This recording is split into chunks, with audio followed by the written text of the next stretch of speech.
Hi, I'm Mike Yanessa. Welcome to another episode of Car Stories here on PCTV. I'm at my showroom at Wheels of Motion at 525 East High Street in Pottstown, and we have a very special guest tonight. Bob Smith is with us.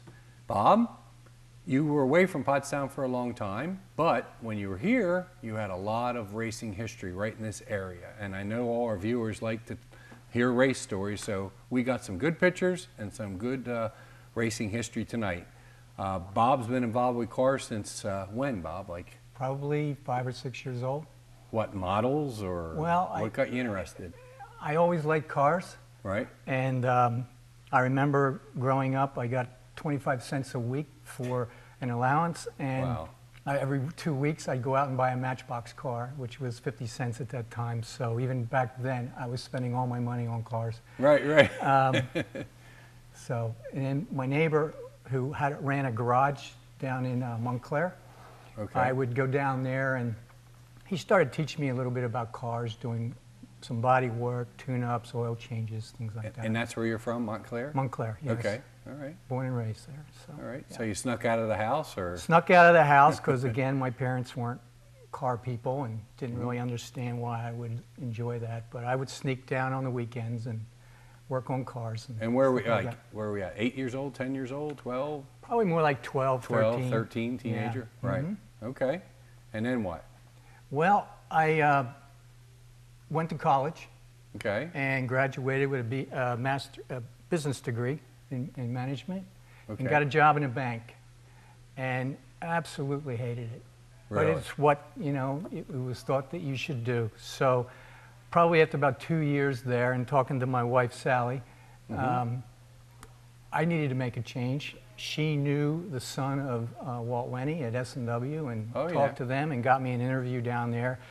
And Walt hired me on as a body man, which I thought was Bondo, paint, sandpaper. Little did I know that it meant building aluminum dragster bodies and mounting funny car bodies and working with fiberglass. So for the first 9, 10 months, it was a little difficult.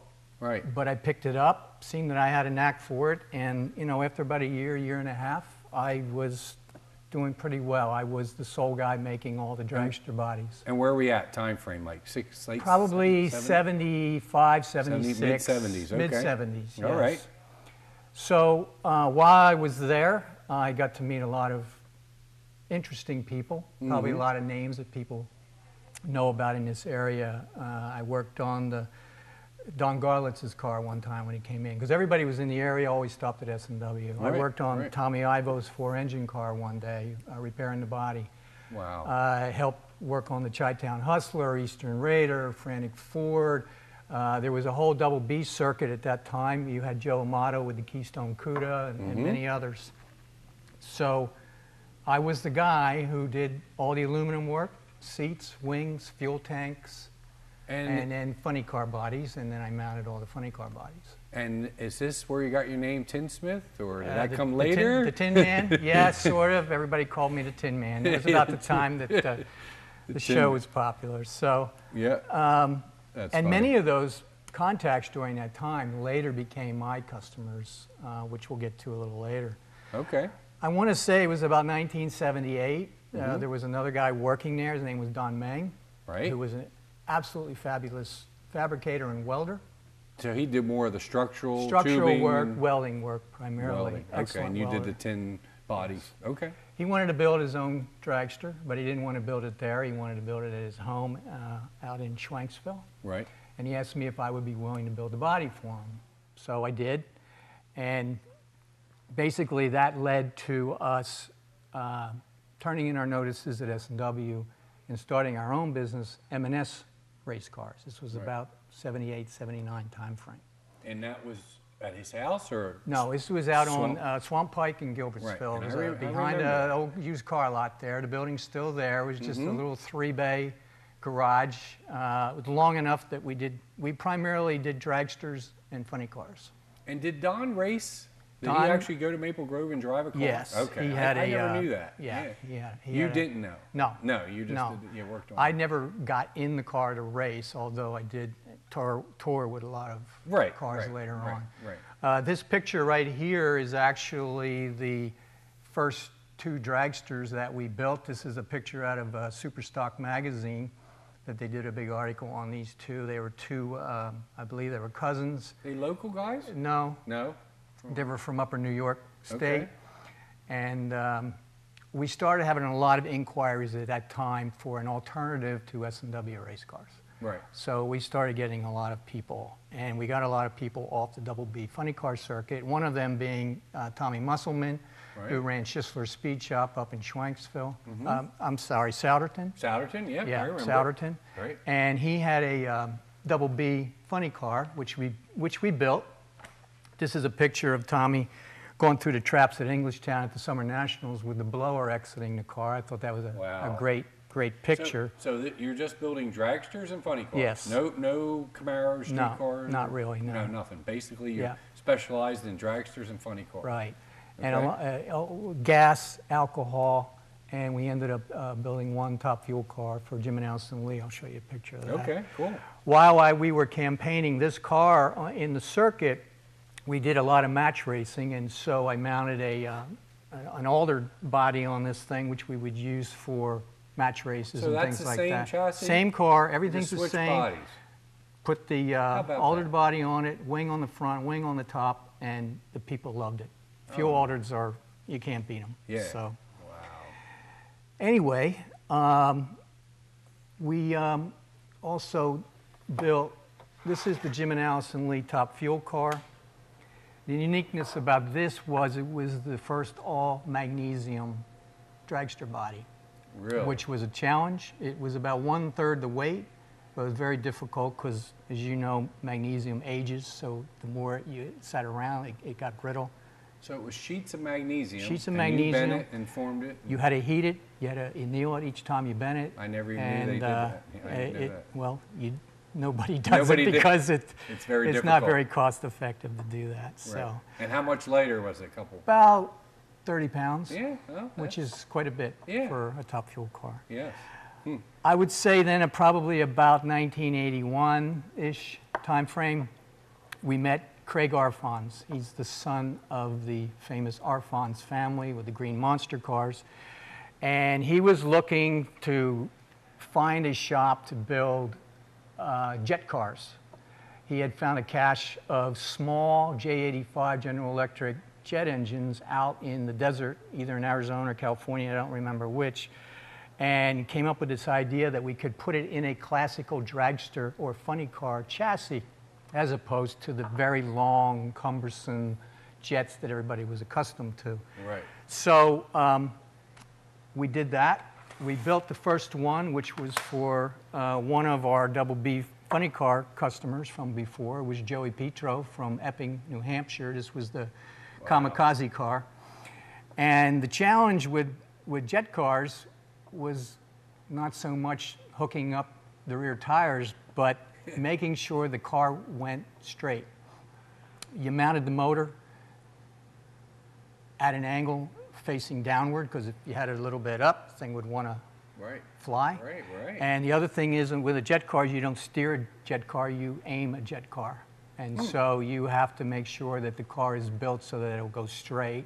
And of course, when the driver drives the car, he has to make sure that he's lined up on the track. So the story I like to tell is the first time that we built this car, never built one before, decided to take it up to Epping, New Hampshire to do some testing on it to see whether our design for the chassis was okay or not. Right. So we got there at the track early in the morning, and Joey got in the car, and we said, okay, just do 100 feet, 200 feet, no more. We want to see how it launches and whether or not it pulls one way or the other. So Donnie Meng was at the starting line, and I went up to the finish line just to see.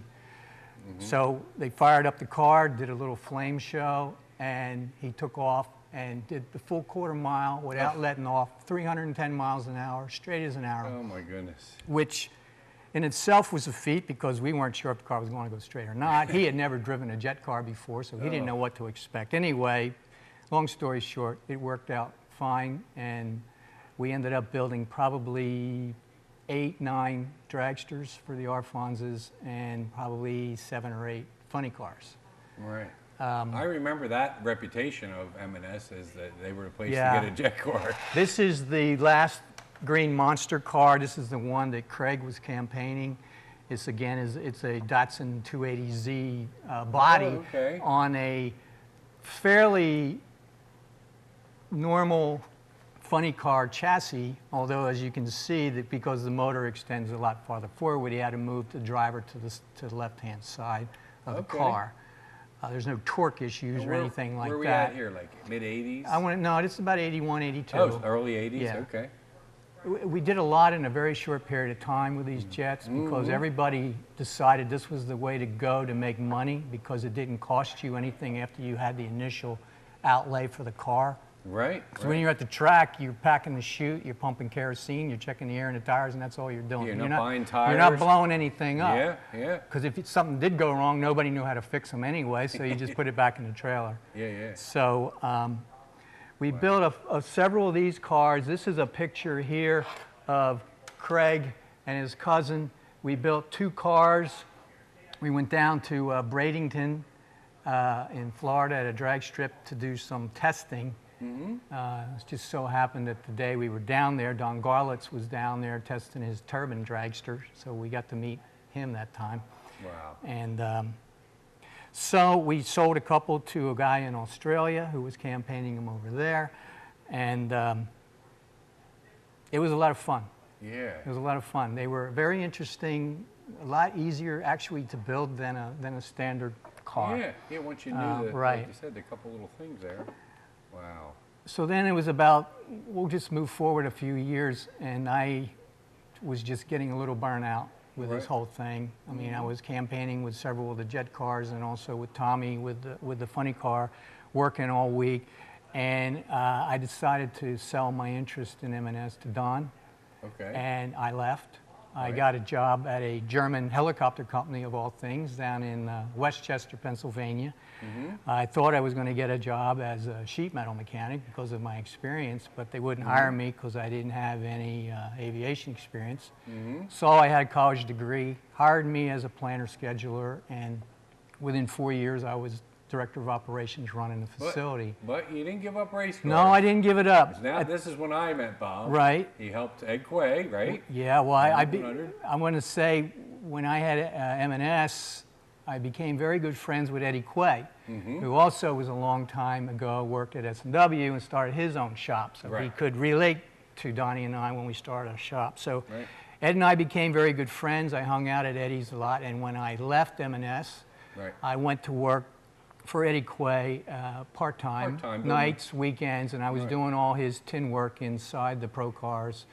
And we also built the first dragster because he wanted to build the infamous Quayster dragster. Because he was primarily in the old days known for door cars like Camaros and Chevelles.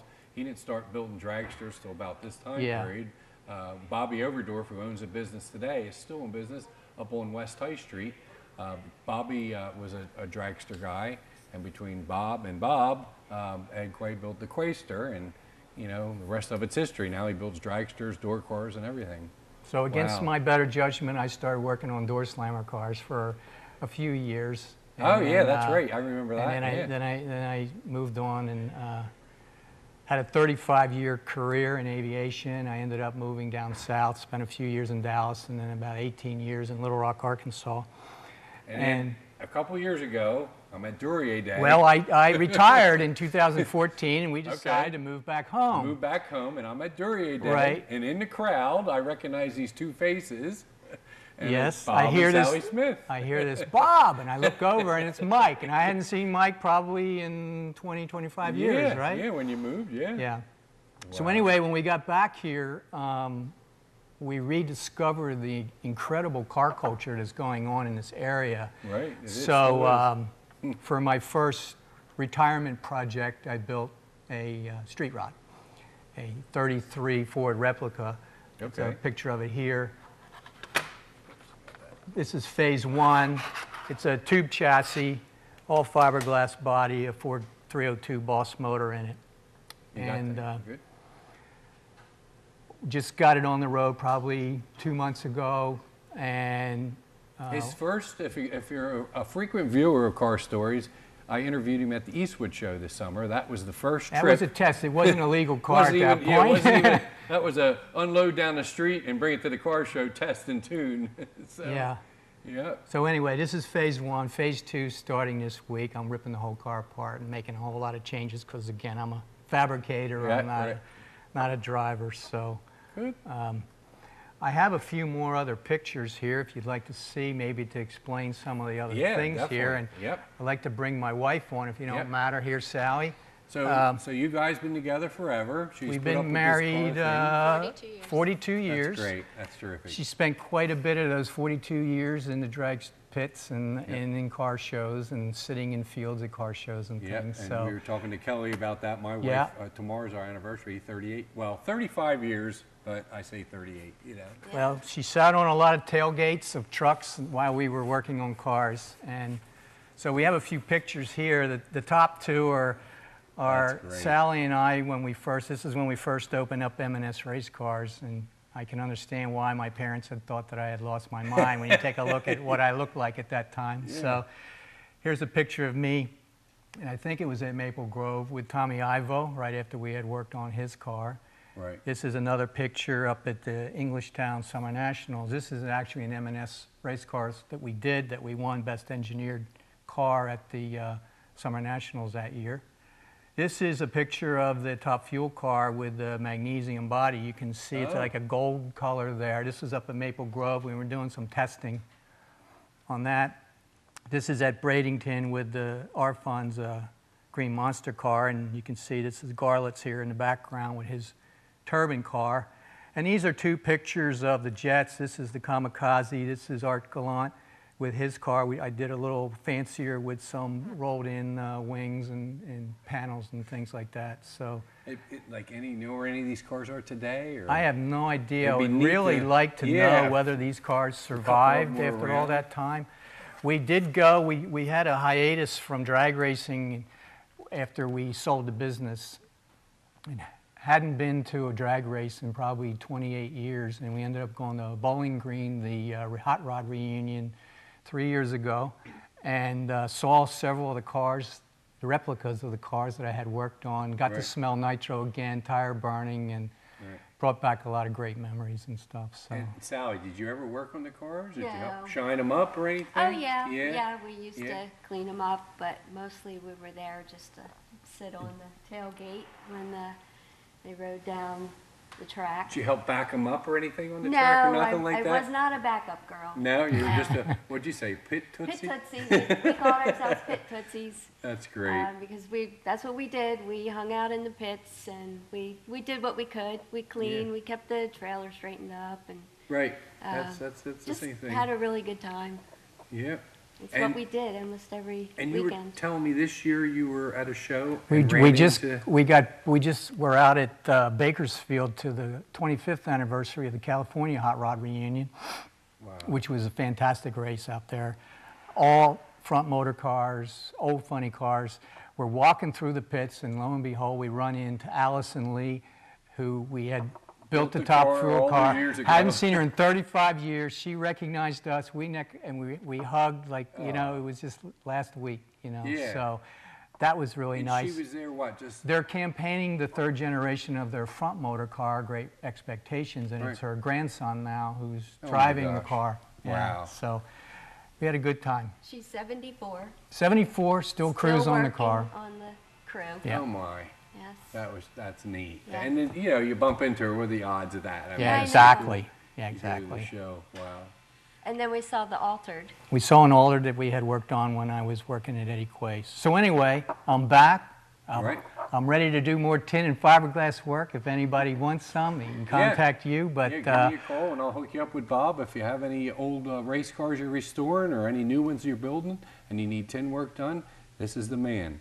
And I want to thank Bob and Sally for coming here tonight on Car Stories and sharing their story with us. And don't forget, if anyone out there has similar stories or pictures and you'd like to come on Car Stories, get a hold of me and we'll make it happen. So Bob and Sally, thanks again. It's good to have you back in Pottstown. Good to see you, Mike. Yeah, it was a pleasure. So, if you watched other episodes of Car Stories, Eastwood picked us up as a sponsor, and I'm so appreciative of all their help. So tonight, I want to show you some new products that Eastwood offers. We demoed this actually at the car show this summer. They're sanding blocks, and they contour with the sandpaper. So when you're sanding on round curves, and it's a whole kit, and they make oval ones, they make fluted ones, which are great for like old car bodies. So if you need this type of stuff, Eastwood out on Shoemaker Road is the place to go. They make everything, paint, powder coating, tools, equipment. Here's some of their paint. Their single stage urethane paint is something we like. Hot Rod Black works really well. But what I really want to show you tonight is a new tool that they just introduced. It's a paint stripper, okay? It comes with several different grits, fine, medium, coarse. This is a coarse one that's meant to take paint off of. And if you watch other car stories, you heard what happened to my poor Big Red, right? So we're working on it slowly here, but this paint's from 1985, and it's lacquer. And lacquer has a shelf life, and it starts cracking. So before I redo the car, I want to strip all the lacquer off down to bare metal and start from scratch. So we have this Eastwood tool, and we're going to give it a shot. So I'm going to warm it up here a little bit and show you what's going on. Basically, that wheel's spinning, and you have a speed adjustment right here, all the way up to 6. 6 is the highest. We're going to start out on like 3 and see what happens. So the only thing that, I haven't used it yet, that's all we did right there. The only thing they warned is it does get very hot. Now this is old thick metal. I wouldn't recommend you using this on new cars because the metal's too thin. So let's give it a shot and see what happens.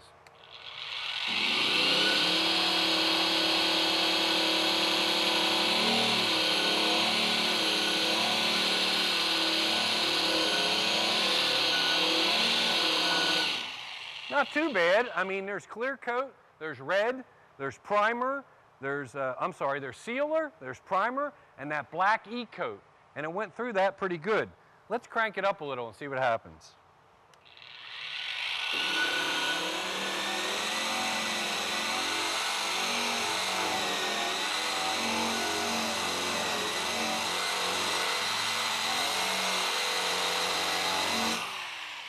Well, there you go. That wasn't too bad. I mean, you could chemically strip it, which is messy. You could send it out and get it sandblasted or media blasted. But most of my car is going to be new sheet metal, so I only have a few panels to strip, and I'm going to use the Eastwood stripper to do that.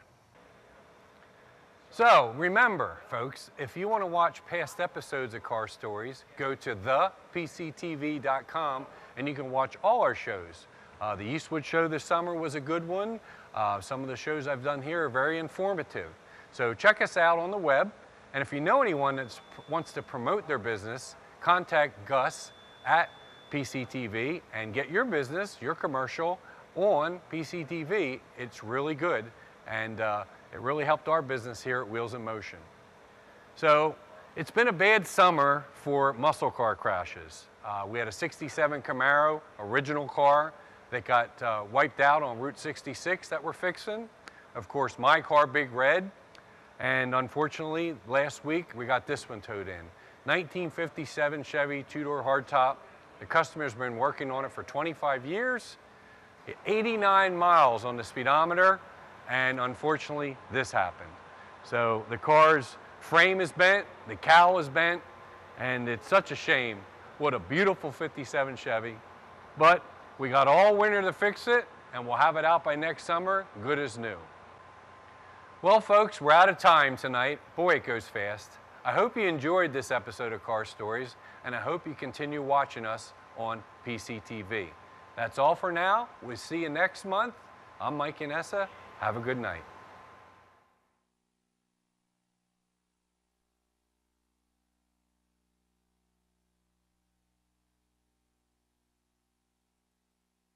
All right, something new here at Wheels in Motion.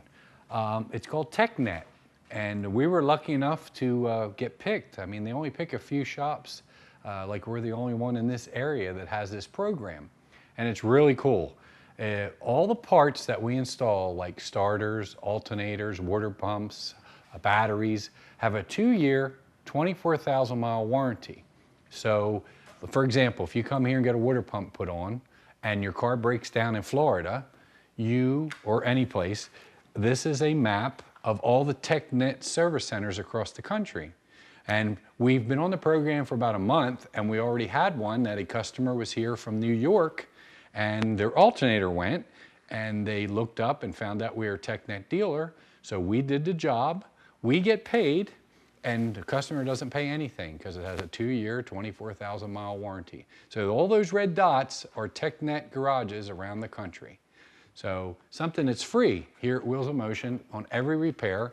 Of course, you know, like I said, if it's in for an oil change, that's not guaranteed, but it's mainly for the components. If you have a failure, if you have a battery go bad or an alternator. And then when you come, you get a little pamphlet like this, and in here explains the whole warranty thing. But here's the cool part. All you have to do is spend $25 a year at Wheels of Motion. So you buy an oil change, you're in the program, and you get 2 tows a year, up to $75. If you have a flat tire, if you lock your keys in the car, if you run out of gas, it's free. You pay the company, if you would pay the tow company $75, or say you paid them $90, okay, you turn in the slip and you get a check for $75 in the mail. So it's kind of, and it's free. It's to all customers that spend $25 a year here. So it's something that we started, like I said, about a month ago, and it's really cool. And if you do price shopping, which I know a lot of people do, our labor rate is cheaper than most. It's definitely cheaper than the big chains. It's $80 an hour, and our parts prices are competitive. Plus, it's backed up with a 2-year, 24,000 mile warranty, and it's nationwide. So Technet here at Wheels of Motion. So stop by, get your oil changed, and you'll get enrolled right away for the roadside assistance program. And if we do any component work or any replacements on your car, you know that for the next 2 years, you're not going to pay again.